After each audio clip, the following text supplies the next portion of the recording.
আরব আমিরাতের জন্য সত্যি দুঃখজনক। এটা সত্যি কষ্টকর যে শেষ পর্যন্ত তারা রুদ্ধশ্বাস 4 রানের ব্যবধানে হেরে গেছে আফগানিস্তানের বিপক্ষে। আর হেরে যাওয়ার পর আসিফ খান তিনি তো রীতিমতো কেঁদেই ফেলেছেন, কারণ ম্যাচটা জেতানোর জন্য তিনি যে এফোর্ট দিয়েছিলেন সেটা শেষ পর্যন্ত সাকসেস হয়নি। 28 বলে 40 রানের ইনিংস খেলেন এই ব্যাটসম্যান। শেষ ওভারে প্রয়োজন ছিল 17 রান। প্রথম বলে একটি 4 হাঁকান আসিফ খান।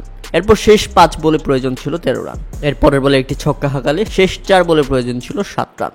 কিন্তু এরপরেই দুটি বল ডট হয়ে যায়, যেখানে শেষ 1 বলে প্রয়োজন ছিল 5 রান। তবে শেষ বলে ছক্কা মারতে গিয়ে বাউন্ডারি লাইনে ক্যাচ আউটে আউট হয়ে যান আসিফ খান, যে কারণে তিনি দলকে শেষ পর্যন্ত জেতাতে পারেনি। আর এই আক্ষেপে তিনি রীতিমতো কেঁদে ফেলেছেন। এটা সত্যিই দুঃখজনক এবং কষ্টকর। আসিফ খান যে চেষ্টাটা করেছিলেন তাতে কোনো ধরনের খোঁজ ছিল না। উল্লেখ হচ্ছে, এর আগে প্রথমে ব্যাটিং করতে নেমে নির্ধারিত 20 ওভারে 4 উইকেট হারিয়ে 170 রানের লক্ষ্য দাঁড় করায় আফগানিস্তান। আর জবাবে ব্যাটিং করতে নেমে 166 রানে থেমে যায় আরব আমিরাত। রুদ্ধশ্বাস 4 রানের জয় নিয়ে মাঠ ছাড়ে আফগানিস্তান। এতে পাকিস্তানের বিপক্ষে আফগানিস্তান ফাইনাল খেলবে, আর ত্রিদেশীয় সিরিজে নক আউট হয়ে গেছে আরব আমিরাত।